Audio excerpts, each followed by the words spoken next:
Assalamualaikum warahmatullahi wabarakatuh. Jangan lupa tonton Tabung Wakaf Umat Official, subscribe, like, and share.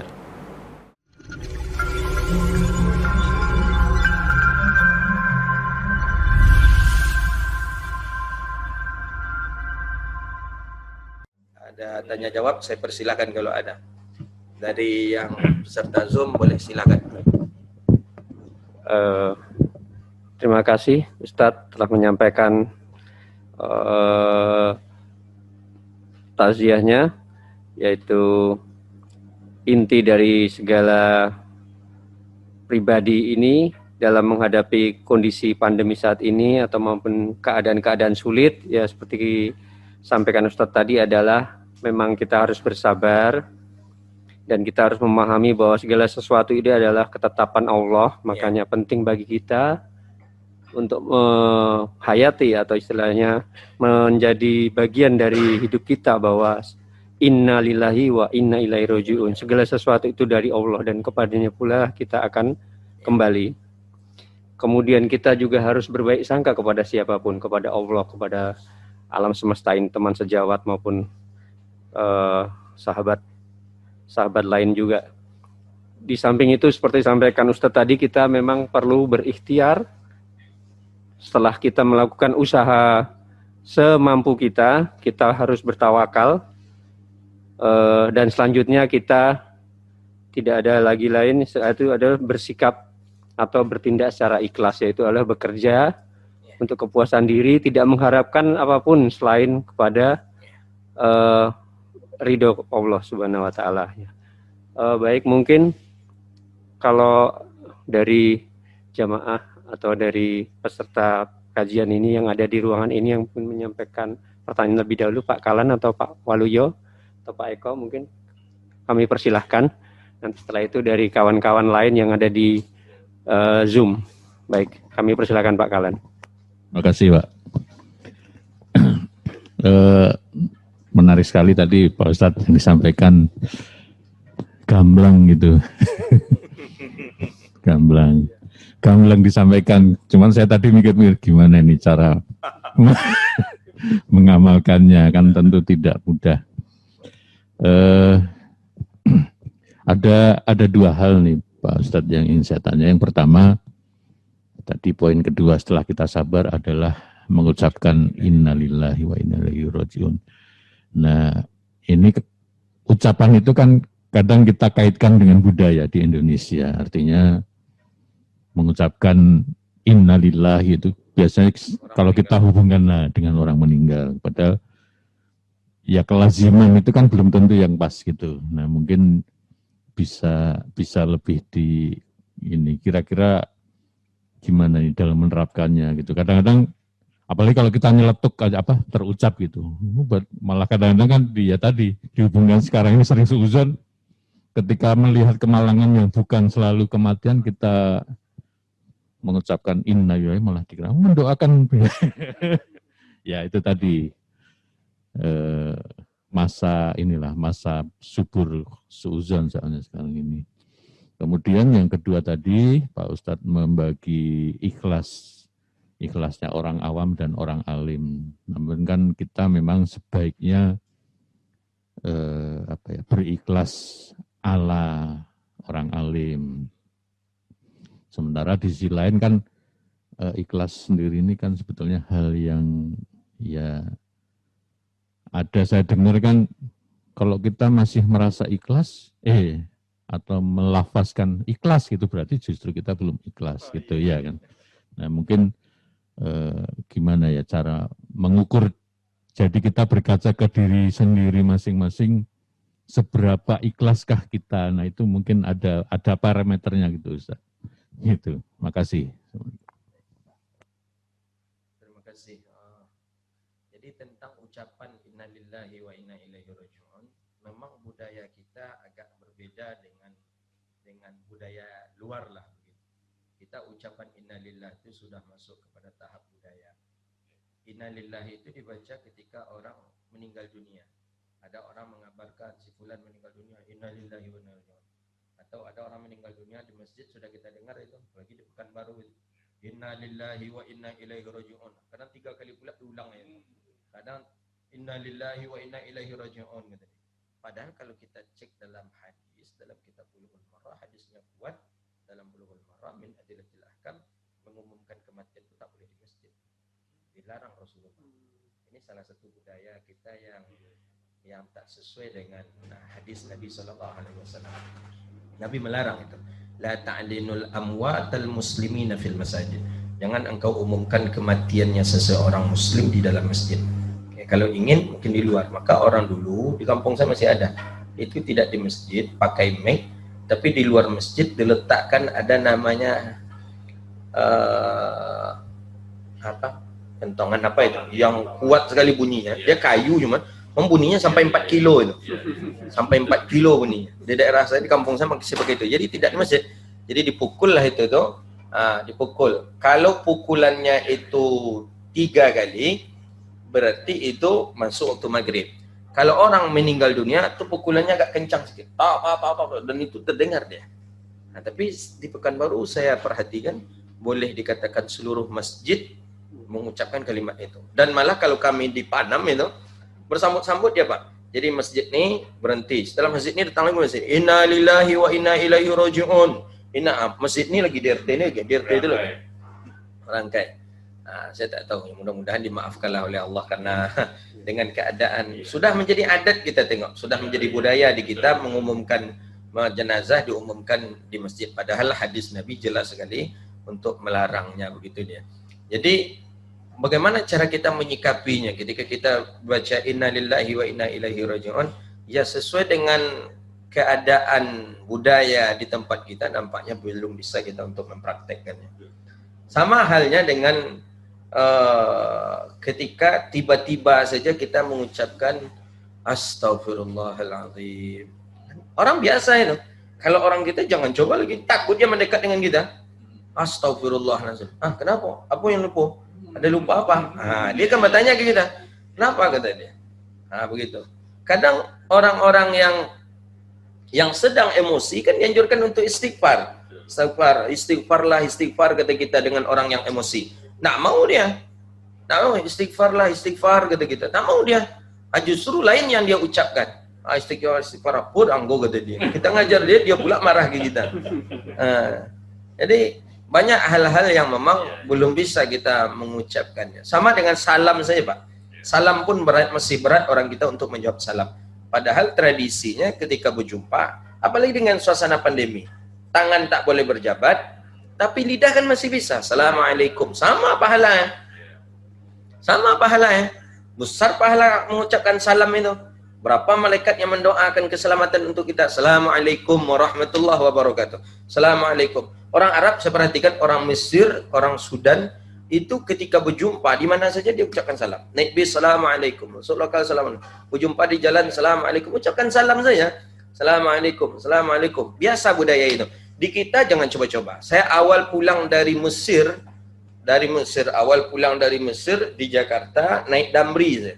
Karena terbiasa dengan didikan salam, lingkungan salam, saya baca salam naik Damri. Assalamualaikum kata saya.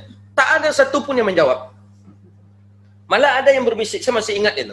Tak tahu saya mungkin bisikannya, ini apa anak ni atau macam mana? Gila atau macam mana ni katanya. Baru saya sadar, ini bukan Mesir lagi, ini sudah Indonesia. Budaya salam pun tak terbiasa di kita. Jadi susah juga kita menerapkan membaca kalimat innalillah tadi. Kalau kita baca innalillahi wa inna ilaihi raji'un. Siapa yang mati kata kawan kita kan? Bukan, kan ada ayat Allah. Cuman kawan tadi tak bisa. Di daerah di Mesir saya perhatikan, Assalamualaikum, Waalaikumsalam. Dia jawabnya. Coba kita di sini kita pakai salam ke teman kita. Assalamualaikum kata kita. Pasti dia jawabnya apa? Dia jawab macam biasa aja lah kata dia. Macam biasa macam itu macam biasa.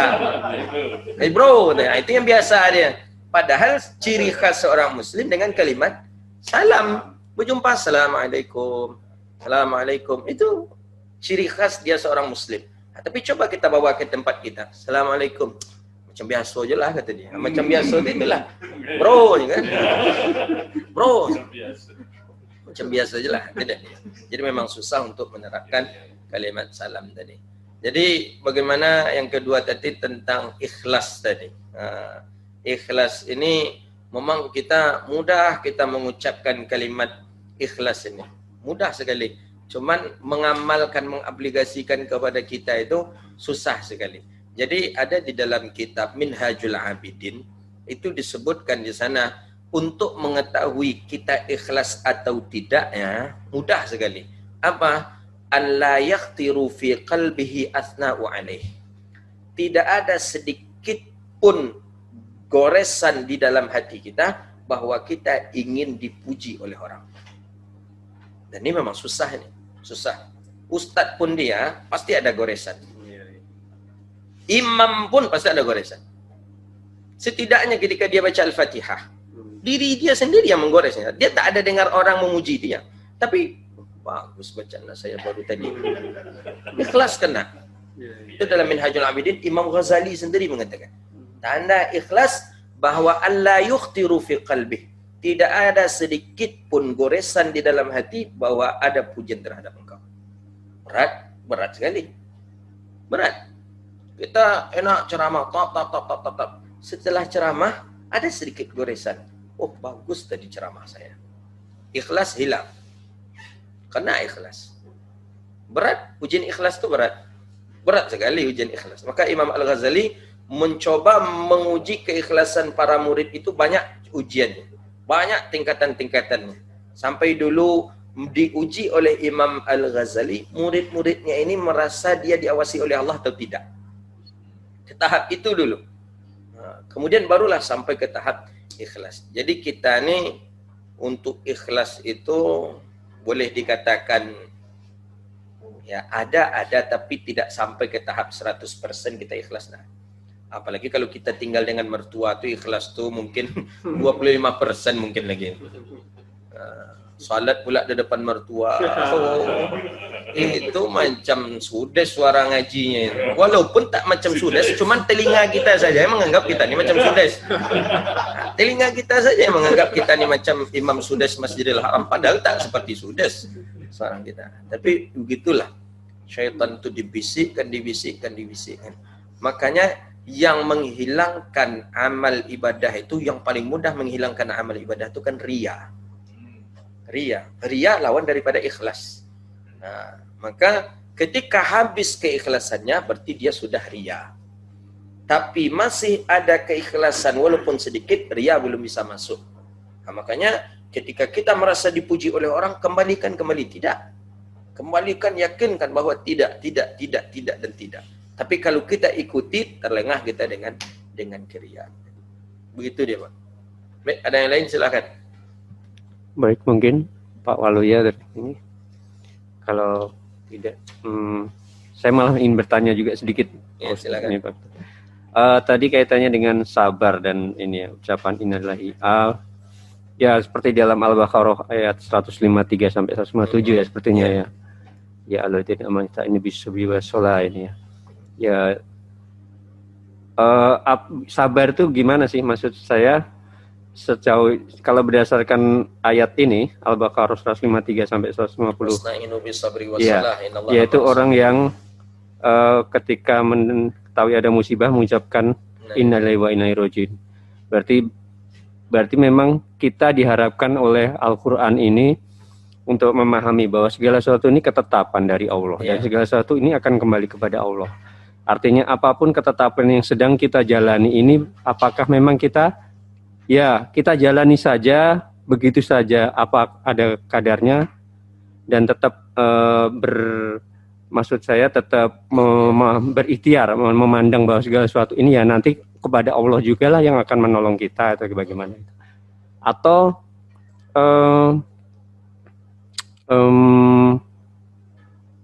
berusaha lebih giat lagi untuk kalau misalnya ini suatu keadaan yang buruk, apakah kita harus berusaha keluar dari keadaan buruk itu lebih giat lagi atau tetap berusaha dengan semampu kita dan sampai kepada dengan harapan suatu saat berhusnuzon bahwa suatu saat ini Allah akan mengakhiri keadaan yang buruk itu begitu. Jadi sabar ini memang hal yang paling susah kita untuk mensyarahkannya, tapi setidaknya kita bisa menyampaikan kepada orang tentang kalimat sabar. Ya, orang yang bernama Sabaruddin saja belum tentu dia bisa sabar. Namanya Sabaruddin, tapi dia saja belum tentu bisa sabar. Saking beratnya sabar itu. Sabar itu bahwa antamasuki fima a'tallahu lak. Tamasuk ini dia tetap berpegang teguh dengan segala pemberian Allah untuknya. Tapi berbeda dengan qanaah.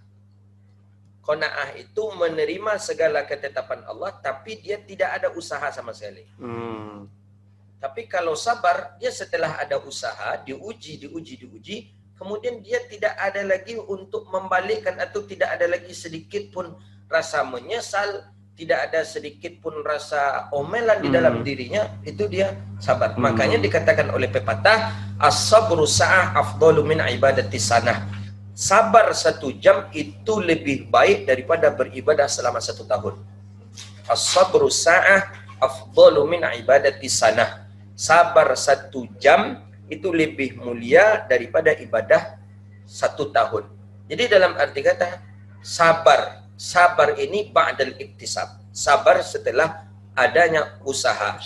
Mana salah satu contoh ketika Sayyidatuna ibu dari ibunya Nabi Ismail, Siti Maryam. Siti Maryam luar biasa sabarnya. Hidup tidak ada suami, pendamping pun tidak ada. Suami pergi ke Mesir berdakwah. Kita tinggal di dekat Ka'bah. Anak pun di dekat Ka'bah. Makanan tak ada, minuman tak ada. Anak menangis karena kehausan. Air susu tak ada lagi karena makanan tak ada. Sabar, tapi dengan sabarnya dia tetap berusaha. Lari Safa Marwa, luar biasa jauhnya antara bukit Safa Marwa itu. Tiba-tiba dengan kesabarannya tadi Allah beri suatu, nampak burung di dekat Ka'bah, burung banyak, semakin banyak burung tadi. Semakin dekat, semakin turun burung tadi. Ibu pun mulai khawatir. Anggapan ibu, burung-burung ini akan memakan sang anak. Akhirnya ibu tinggalkan bukit Safa Marwa tadi. Ibu tidak lagi berlari Safa Marwa. Ibu pasrah.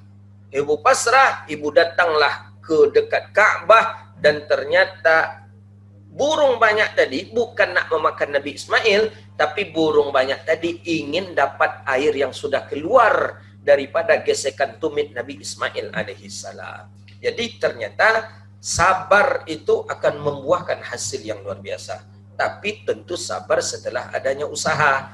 Tidak boleh sabar ini dengan kalimat tawakal, dia beda-beda sedikit ya. Kalau tawakal, setelah usaha langsung saja serahkan kepada Allah. Nah, kalau sabar, tawakal ini dia jalankan, tapi dia tetap melakukan usaha. Dan sabar. Maka ada kalimat di dalam hadis Majalis Susaniyah itu tertulis di tongkat Nabi Musa. Orang fakir itu dia mestinya sabar, bukan tawakal. Orang fakir itu mesti sabar. Kalau dia tawakal, dikhawatirkan nanti dia tak akan mau lagi berusaha. Udah, saya tawakal aja lah kepada Allah. Memang kehidupan saya seperti ini. Tidak, orang fakir mesti sabar. Maka di dalam tongkat itu disebutkan al-faqiru la yusbiru ala fakirihi fahuwa kalbun. Orang fakir yang tidak sabar dengan kefakirannya, maka dia samalah dengan kalbun. Maaf, kalbun anjing. Hina nih. Nah, maka di sana disebutkan orang fakir yang tidak sabar, bukan orang fakir yang tidak tawakal. Nah, tapi orang fakir yang tidak sabar. Begitulah ini. Memang agak susah menjelaskan sabar ini, maka seperti tadi lah. Pak Sabaruddin aja tidak bisanya sabar. Apalagi dengan kita cara menjelaskan sabar. Tapi itulah yang bisa kita jelaskan tentang kalimat sabar. Ya. Baik. Silakan. Ini ada pertanyaan dari salah satu ini Pak jemaah. Kapan kita harus sabar? Apakah saat senang atau ini gimana tuh? Intinya Imam Al-Ghazali. Ya. Imam Al-Ghazali dalam Ihya Ulumuddin saat susah gitu. Memang ada sabar itu 3 tingkatan. Ada sabar ketika taat, ada sabar ketika maksiat, ada sabar ketika tidak maksiat dan tidak taat.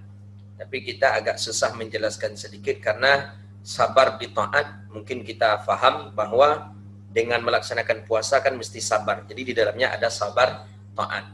Ada sabar maksiat. Ada sabar maksiat. Itu Imam Ghazali menjelaskan. Sabar maksiat ini Orang yang melakukan maksiat terus-menerus, dia bisa sabar saja. Sabar dalam arti kata, dia faham bahwa yang dia lakukan itu adalah dosa. Yang dia lakukan itu adalah maksiat.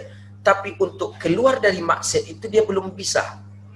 Sabar dia itu juga dibolehkan. Contoh saja. Dia bekerja jadi bawahan, suruhan.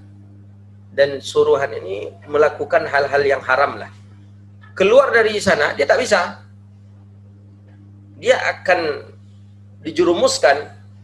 Jadi bagaimana? Dia sabar. Sabar menunggu ada sesuatu yang akan menolongnya. Ini sabar dalam maksiat. Ada pendapat yang mengatakan ini dibolehkan. Jauh kali kita mengambil contoh. Orang yang kerja di bank konvensional. Dia tahu setiap tulisannya dosa, ikrarnya dosa, karena ada akad riba di dalamnya. Tapi ketika dia keluar dari bank, zalim dia, anak banyak putus sekolah, kemiskinan juga akan melanda dia. Jadi bagaimana? Sabarlah dia dulu menjelang bank itu akan dijadikan syariah. Itu juga sabar namanya. Ini kalau tidak, ini pembahasan apa ini? Bank-bank kita ini banyak kalau tak sabar pegawai, karyawan, banyak keluar. Ketika keluar, yang masuk tentu orang non-muslim. Non-muslim halal haram hantam. Jadi buatnya kan, masuk dia. Ketika mereka nanti masuk, akhirnya bagaimana? Orang muslim tambah hancur ekonomi, orang non-muslim tambah bagus ekonomi. Sabar dia di sana. Sabar akan dijadikan syariah. Sabar yang kedua bisa saja. Di sana dia tetap bekerja, tapi di luar dia cari penghasilan yang halal. Kan bisa juga. Tidak dia tinggalkan ini. Setelah matang nanti di luar, barulah yang haram ini dia tinggalkan. Jadi ada sabar juga dalam maksiat. Dan itu istilah Imam Al-Ghazali.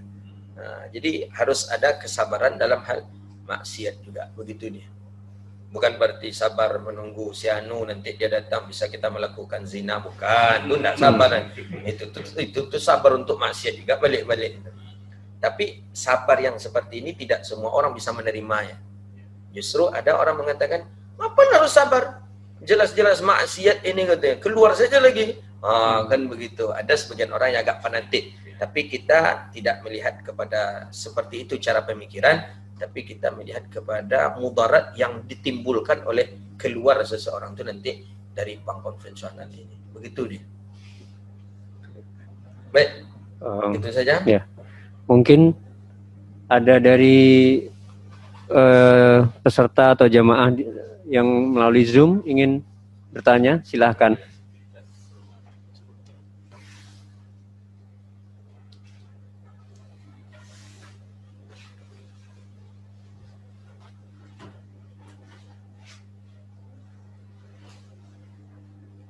Nah, ini ada yang bertanya, Pak Ustadz.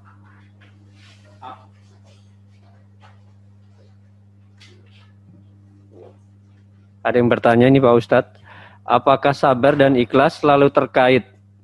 Karena katanya sabar itu ada batasnya. Apakah ikhlas juga ada batasnya?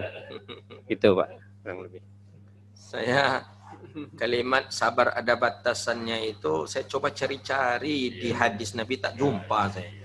Saya cari pula pepatah bahasa Arab pun tak jumpa. Jadi memang itu istilah orang kita saja. Sabar itu ada batasnya katanya. Jadi kalau sudah tak sabar lope aja lele katanya kan. Nak tenju lah kepalanya katanya. Apa-apa. Nah, apakah ikhlas juga ada batasnya? Nampaknya tidak ada batasannya. Untuk sesuatu kebaikan itu kan tidak ada batasannya. Cuma ada hal yang mesti kita sabar, kemudian kita tak mau sabar. Ini yang tak dibolehkan. Jadi di dalam Ihya itu disebutkan manisturdiya falam yardi fahuwa syaitan wa manistughdiba falam yaghdab fahuwa kalhimar. Dalam Ihya Ulumuddin disebutkan itu. Siapa yang dia memiliki hak sabar tapi dia tak sabar, maka dia sama dengan syaitan. Sama dengan syaitan. Dalam Ihya Ulumuddin. Wa manistughdiba falam yaghdab fahuwa kalhimar. Dan siapa yang memiliki hak marah tapi dia tak marah, maka himar ni keledai. Keledai itu hewan yang paling bodoh. Dalam Al-Quran kan disebutkan itu. Hewan paling bodoh, tak pandai marah dia. Dipukul oleh orang punyanya pakai besi, tak marah dia. Dipukul sampai berdarah-darah punggungnya. Tengok di Makkah Madinah, tengok di daerah Arab.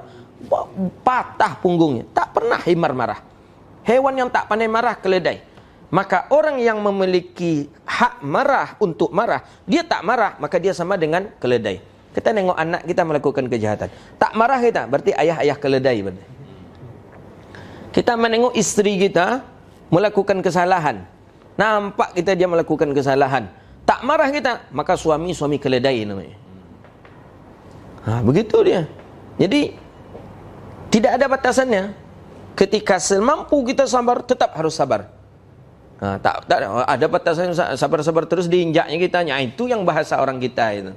Tapi kalau dalam pandangan Islam tak ada batasannya. Selagi mampu sabar, sabar. Mampu ikhlas, tetap harus kita ikhlas selalu. Tapi ketika ada hak marah, kita tak marah, itu bukan sabar lagi. Itu bodoh namanya kita itu. Begitu dia. Maka Rasulullah luar biasa sabar Nabi, luar biasa.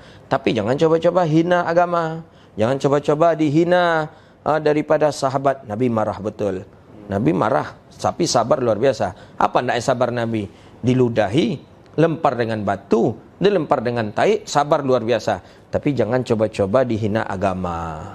Itu tidak sabar lagi di sana. Itu ada hak marah kita tak marah, itu tak dibolehkan dalam pandangan syariat. Baik, cukup. Masih ada lagi? Cukup, baik, alhamdulillah. Baik, itulah kajian kita. Mudah-mudahan Allah berkahi kita dan bermanfaat, dan Allah jauhkan kita dari bala, dan Allah selamatkan kita kehidupan dunia ini, dan Allah istiqamahkan kita dalam kehidupan sehari-hari. Amin ya rabbal alamin. Rabbana atina fid dunya hasanah wa fil akhirati hasanah wa qina adzabannar. Allahumma a'izzal Islam wal muslimin. Allahumma ansuril ikhwanana al muslimin al mustada'afina fi kulli makan ya rabbal alamin. Ya Allah, kami bermohon kepada Engkau ya Allah, berkahilah kehidupan kami ya Allah. Ampuni dosa kami ya Allah. Ampuni segala kesalahan kami ya Allah. Istiqamahkanlah kami dalam beramal berubudiyah kepadamu ya arhamar rahimin. Ya Allah, jagalah iman kami ya Allah. Jagalah Islam kami ya Allah. Ya Allah, jadikanlah kami, anak-anak kami, generasi kami, keluarga kami orang yang takut kepadamu ya Allah. Orang yang takut kepadamu ya Allah. Dan berilah peluang kepada kami untuk bisa masuk ke dalam surgamu ya arhamar rahimin. Ya Allah, jadikanlah pertemuan kami ini pertemuan yang berkah ya Allah. Kami berpisah di sini dalam keadaan terhapus dosa kami ya Allah. Jagalah kami selalu ya Allah, dan wafatkanlah kami dalam keadaan husnul khatimah ya arhamar rahimin. Rabbana zalamna anfusana wa illam taghfir lana wa tarhamna lanakunanna minal khasirin. Rabbana atina fid dunya hasanah wa fil akhirati hasanah wa qina adzabannar. Wa sallallahu ala nabiyyina Muhammadin wa ala alihi wa sahbihi ajma'in. Walhamdulillahi rabbil alamin. Demikian, mohon maaf. Wabillahi taufiq wal hidayah. Wassalamualaikum warahmatullahi wabarakatuh. Waalaikumsalam.